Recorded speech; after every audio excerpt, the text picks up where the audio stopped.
ताजा बिरहा, नया बिरहा और सब लोगन के बीच में प्रस्तुत बा। संकेत बा कवि जी 4 लाइन भूमिका के भाव में लिखलन भैया, कैसे उठाई के दा।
तिरंगा ना कभी झुका है और नहीं तो कभी झुकेगा। यहाँ में कवि जी संकेत कइला थे कवाली के टुकड़ा लगे आवा।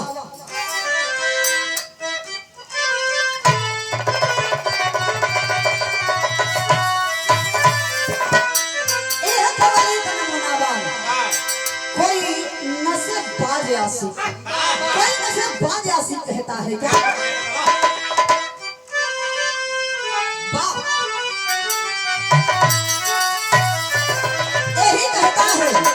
अरे आज पीना की, अरे आज पीना की आवत है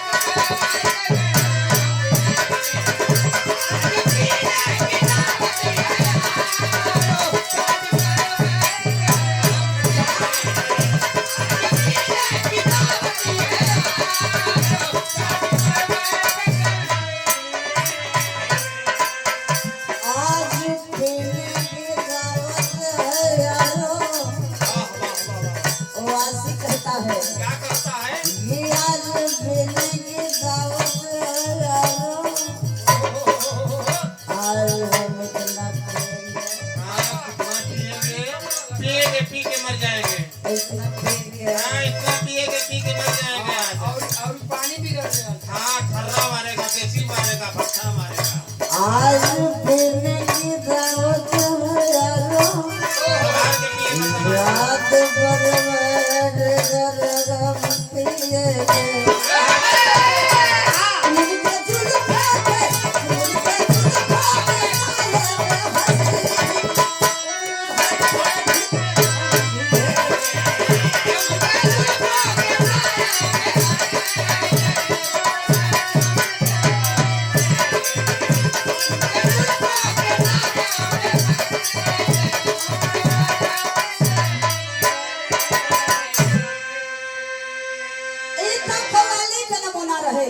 लेकिन हमारे भारत देश के वीर कहते हैं क्या?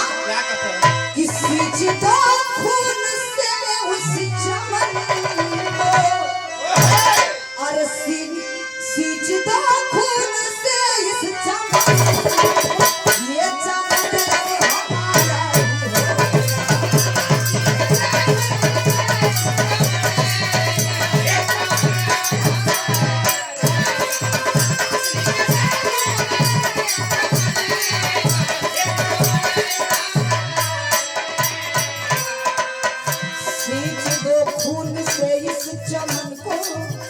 ये चमन अब हमारा ही होगा। क्या पता जग में फिर इस धारा पर, क्या पता जग में फिर इस धारा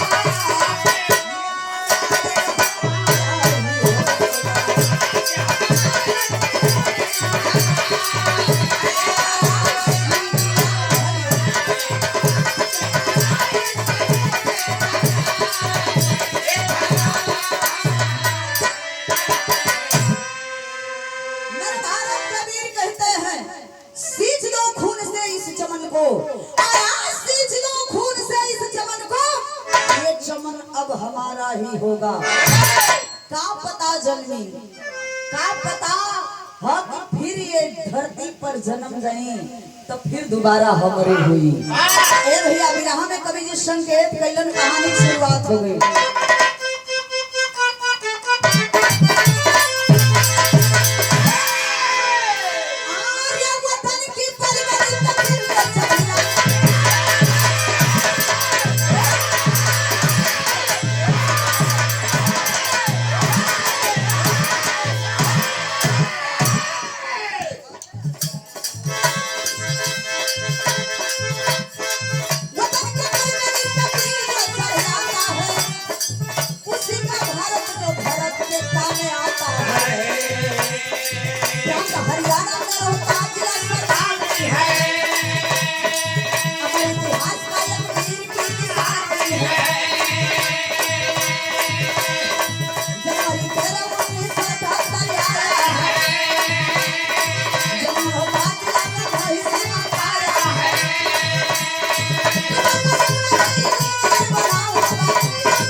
प्रांत हरियाणा में रोहतास जिला में रहे वाला राजेंद्र शर्मा।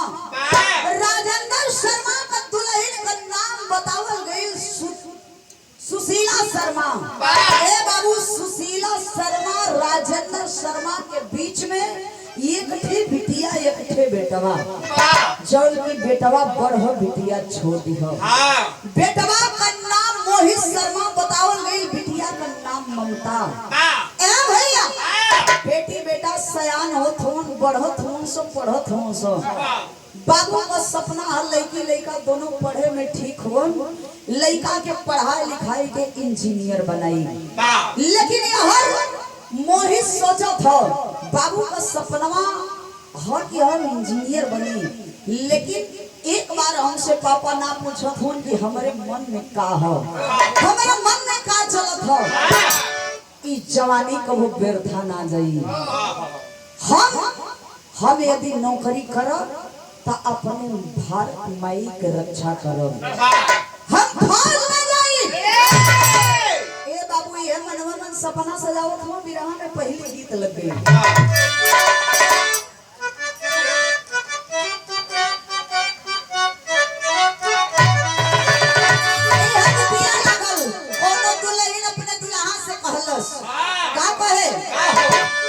अरे लगी नहीं लाख पिया चाही ना करोड़ हो। वो दुल्ही कह दिया कि लाख करोड़ ना लगी। का कहे अरे चाही ना करोड़ पिया लगी नहीं लाख हो। आइए कही चीज हुई बिना छूछ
लड़का सोचत हो कि यदि हमारे बदन पे वर्दी आ जाए ना तो हमारा सपना साकार हो जाए, लेकिन हर बाबू को भी सपना पूरा करे के देखा, पढ़ लिख के आखिरत में परीक्षा देहलन, इंजीनियर हो गइलन। आज जब इंजीनियर भइलन तो भई का कि अरे भइल इंजीनियर त लागे नाही मनवा।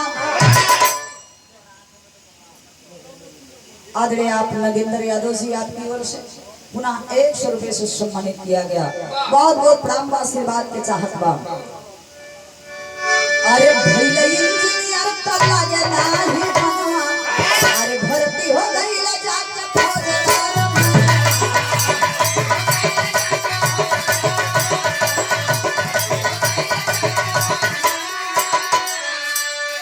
अरे कभी न कइली हंसी के दुलई दिए बाबू, अरे राखी बांध पहले, अरे पहली आए बाबू, राखी बांध पहले। इंजीनियर तो हो गइलन बाबू, लेकिन मन नहीं लगत हो। गइलन 4 महीना ड्यूटी कैलन, ड्यूटी से वापस अइलन, देखवा दौड़ धूप लगावे के शुरू कैलन। आखिरत में दिल में जवान के जज्बा था, जज्बा को लेकर के देखिए स्टार्ट किया और पेपर परीक्षा निकाल लिया। आखिर में दौड़ में सब में पास हो गइलन। प्रमाण मिलल कि मोहित शर्मा जाके फौज में भर्ती हो गइलन। जब फौज में भर्ती भइलन ए बाबू तब पहली बार ड्यूटी लगल बा। दुल्हन हंस के विदा कैले बाड़ी, कुछ दिन ड्यूटी कैले बाड़न, आ गइलन गांव में।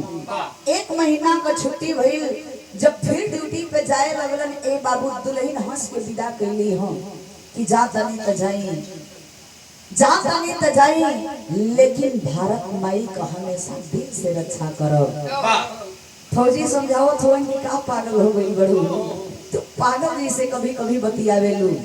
अरे तहारी मोरो तहारी आदमी एक ही माई का बेटा नहीं बल्कि भारत माई का भी बेटा है।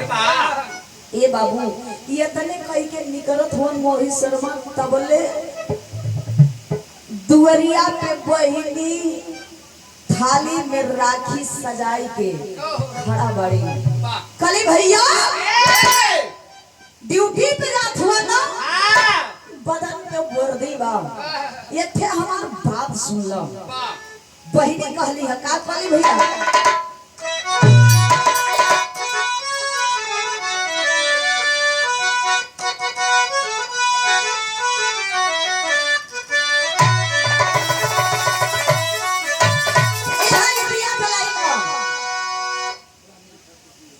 आदरणीय आप राम जी ठाकुर साहब आपकी ओर से पुनः 100 रुपये से सम्मानित किया गया। बहुत बहुत प्राण आशीर्वाद के चाहत बा। ओ है राम गुरु वाली गीत बा।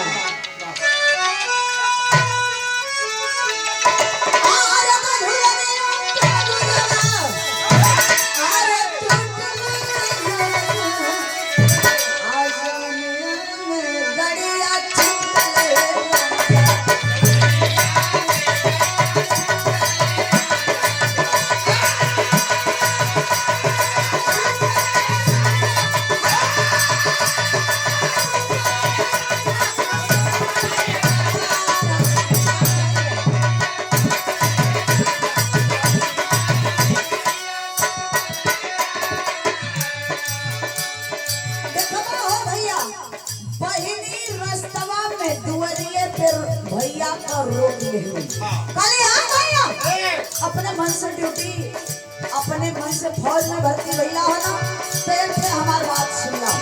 जा हुआ तो ड्यूटी पे जा, लेकिन हमारी बात गौर से सुनी है। कहा तरीका आज तमाही का करना, अरे तमाही का करना, अरे चुकैया ये भैया समर में पिठिया ना देखैया।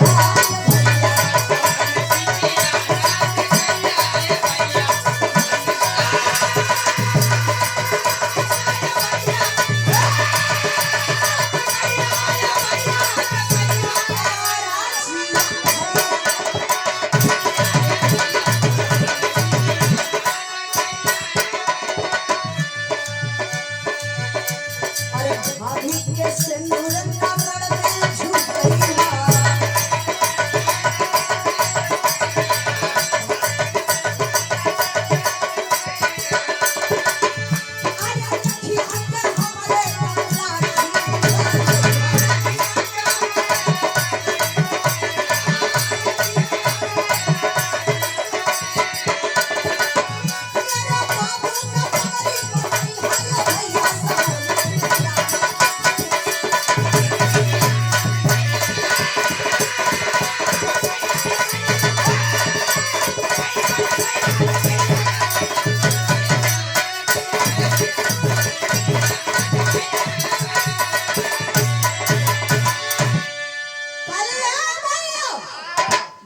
हुआ तो जा, लेकिन हमार बात कान खोल के सुन लो।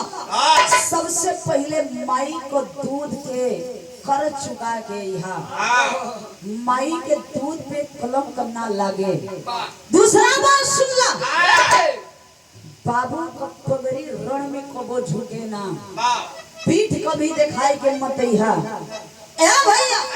ये तने ना भाभी की मांग में जो सिंदूर सजौले बड़ा ना, भाभी के सिंदूर के लाज बचैहा। और जाना थोड़ा लास्ट ये पगड़ी पे पाहे के बाहो भैया, या जो तोरे कलाई में राखी बांधत हनी ना, ये कलाई कर राखी की कीमत चुका के यह भैया, चुका के यह समर में कबो पीठ ना चुकई है भैया। ए बाबू एक तरफ अखिया से यहाँ चलत बा बहनी के राखी बांध के भैया के विदा कैली कि भैया जा जा सम्मान से लड़िया, कभी कभी पीठ दिखाई के मत यहाँ बीरन। ए बाबू भैया चलन हो, जब भैया चलन है ड्यूटी पर तो देखा भैया यह गीत हो।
आदरणीय आप उदयनाथ बलिया आपकी ओर से बलिया की धरती से बहुत सौ रुपए से सम्मानित किया गया। बहुत बहुत प्रणाम व आशीर्वाद के चाहत बाबू।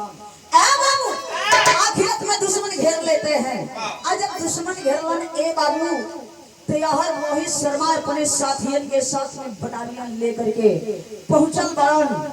गोली बम बारूद चलत है बाबू, लेकिन आखिरत में भैया का यहाँ बिरहा के शैली में बता देते।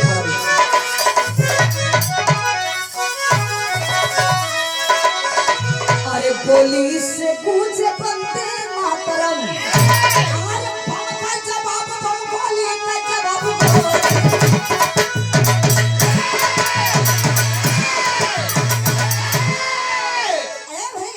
दुश्मन चारों ओर से घेर लेहलन। जब दुश्मन चारों ओर से घेर लेहलन तब देखी भाई का यहाँ गीत चेंज हो गए।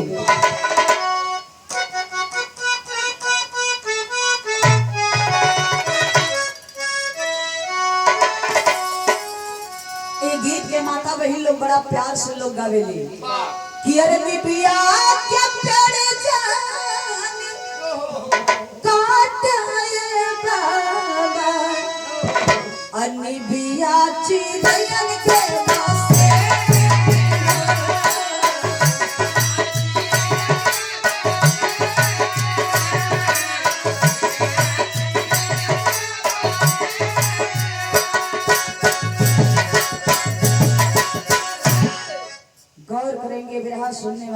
साथी आखिरत में जब दुश्मन के घेरा में हो गई हमारे भारत के जवान न हो तो देखी भाई का कि चारों ओर घेरा ला आतंकी तीर दैया अरे चारों ओर घेरा ला आतंकी तीर दैया गोलियां के चले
साहब मेरे भारत का जवान गोली चलाते रह गया लेकिन दुश्मन के घेरा में आइला के बाद में बाबू दुश्मन को गोली सनसनाते आई मोरी शर्मा के सीना की गोली पार कर मिले साहब खून से लहूलुहान हो गया मेरा भारत का वीर शरीर से खून चल रहा है साहब तब तक आवाज देता है मेरे भारत का जवान दो चार गो साथी अइलन मोहित से कहा तो मोहित तुम चिंता मत करो मेरे दोस्त तुमको मैं लेके चलूंगा इस गोले को निकलवा दूंगा तुम फिर से लड़ने लायक हो जाओगे फिर से अच्छा हो जाओगे मोहित शर्मा कलम ना बीरन ना बहुत देर हो चुकल बा बहुत देर हो चुकल बा हो भैया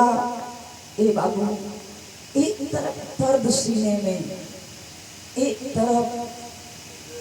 तरफ देश का जज्बा दूसरी तरफ ए बाबू पूरा शरीरिया खून से भीगल बा अपने साथियों से कहा तो भैया हमारे खातिर यदि कुछ कर ही के है ना हमारे खातिर यदि कुछ करे के है तो एक काम को दिया काम कौन काम करे के बाद ए बाबू जब हमारे लाश हमारे गांव में जाई ना जो न समय तिरंगा में लपेट के हमार लाश जाई ना उस समय तिरंगा हटा के तनी सा दिखाई दिया के देखइहा आ ये ठे बात कहिहा पापड़ के अंदाज में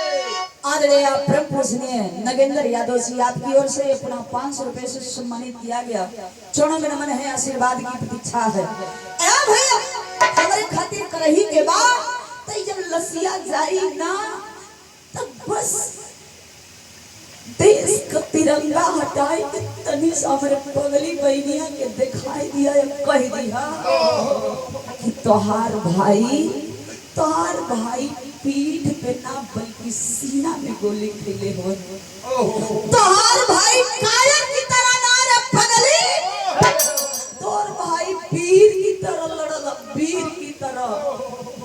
ए भैया देख देख का मौरी को दिया कई हांगा कि अरे माई से कर दिया मोहित आरे तो दूध में कर्ज चुकावले हो, बाबू से कर दिया कि पगड़ी तोहार नहीं डुबवले हो, अरे दुल्हन क्या ये बना दिया समझाई मेरे भाई ना, अरे फिर से ले आया पन प्यार रचाई मेरे भाई ना।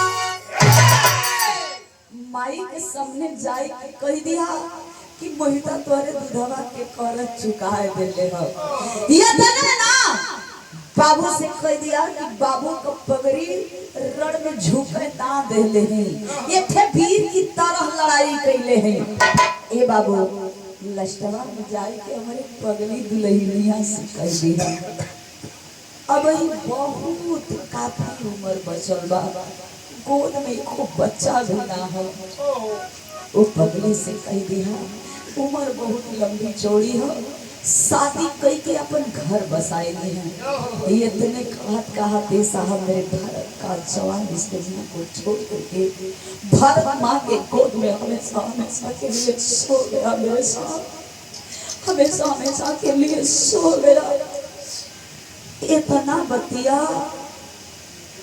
ए बाबू घरवा वाले के पता चल बा, घर पे लाश आई बा, लाखों लोगन का भीड़ लगल बा। ये भैया कोई में जवान कहत उनकी तोहार भैया तोहार पति तोहार बेटा का कही के बिलन हो, दुल्हनिया जाए के भैया का पाँव पकड़ लेलस, भैया तू देश का जवान हुआ, हमार पति तो लोग के संगे रहलन, भैया बहिनी बदे कही के गईलन, माई बदे कही के गईलन, बाबा बदे कही के गईलन, भैया कुछ हमरो बदे हमार सैया कही के गईलन, कुछ हमरो बदे कही के गईलन। हाँ बहन तेरे लिए तेरा पति जरूर कहा है, भैया बता देना कि हमारे सैया मेरे बदे का करना।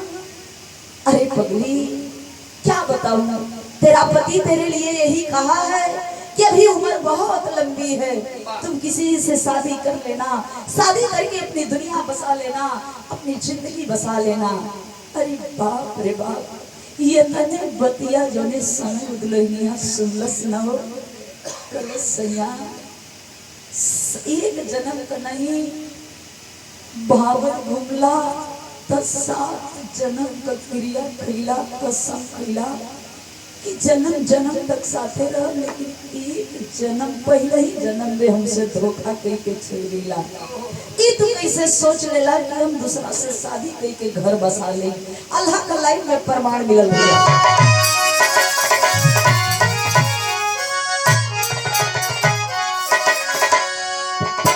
अरे हो जाला शहीद जेकर, अरे हो जाला शहीद जेकर, अरे सीमा पर सुबह भैया,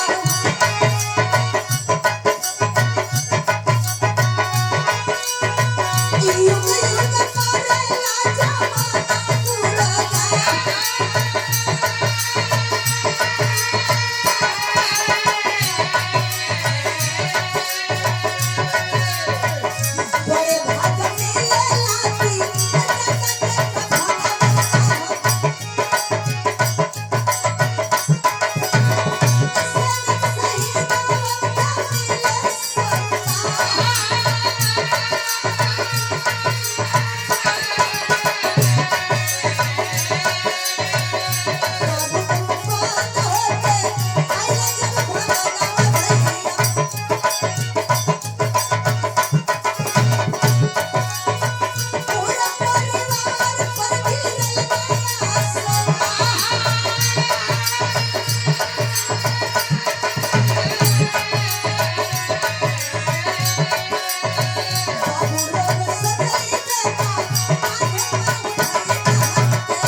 बाबू रोत हुआ कलन बेटवा तू हमरे संगे बहुत बड़ा गद्दारी कइला धोखा कई के गइला बेटा। हमारा सपना रहे कि बुढ़ाई में जब हमें दुनिया के छोड़ के जाई तो तू हमके अपने काने पर उठाई के हमके यहाँ से लेके चलबा विदा करवाओ बेटा। लेकिन बाहर हमारी किस्मत हमारे काने पे छोड़ के जात हुआ बेटा। ये बाबू यार माई बाबू तो रोते हों बहनिया का पगले का भेष भइल बा। लेकिन ए बाबू दुल्हनिया एक ठे बात कहलस का कहे खड़ी के अंदाज में।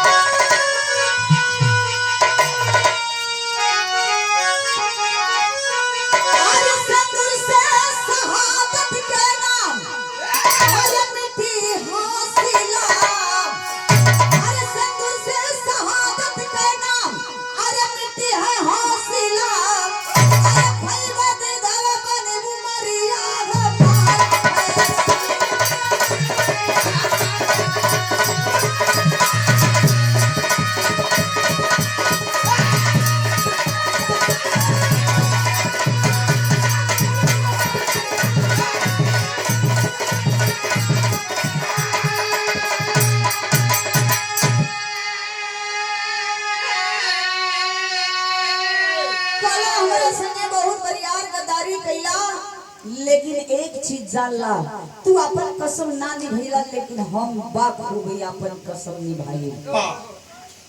हम करब का उ दुल्हन कहे कि पाई जवन कदर बनी शहीद